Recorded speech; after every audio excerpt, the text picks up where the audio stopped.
दर्शकों, प्रोग्राम को आगे बढ़ाते हैं और देवकी नंदन की इन वीडियो में देखते हैं जिसमें ये कह रहे हैं कि कर्मों का फल भोगना ही पड़ेगा, कोई उससे बचा नहीं सकता।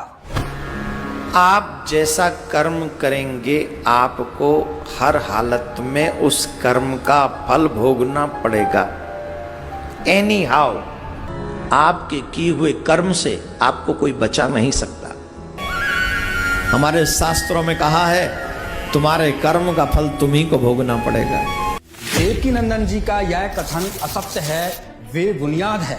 भक्तों की आस्था पर कठोर प्रहार है, क्योंकि भक्त भगवान की भक्ति करता ही इसलिए है कि उसको सुख मिले, उसके पाप नष्ट हों। और कथावाचकों द्वारा इस तरह से जो अज्ञान परोसा जा रहा है वो कलंक है।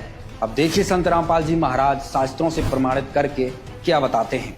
दर्शकों, अब आप सुनिए प्रारब्ध कर्मों का नाश करने में किस भगवान के पास शक्ति है। दर्शकों, वीडियो में आगे बढ़ने से पहले हम यह जान लेते हैं कि प्रारब्ध कैसे बनता है और प्रारब्ध प्राणी का कैसे बनता है। हमारे जन्म जन्मांतर के पुण्य और पाप यहाँ के न्यायाधीश धर्मराज के दरबार में डिपॉजिट है और वहां से वो एवरेज निकाल लेता है।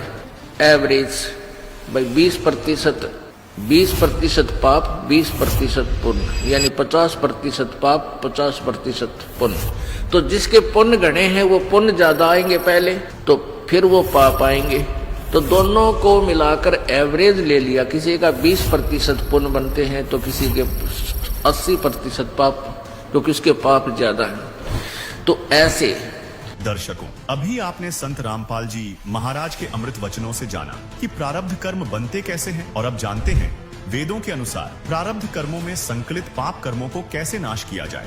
तो चलिए अब हम अपने पवित्र वेदों में ही देखते हैं कि परमात्मा पाप नाश कर सकता है या नहीं।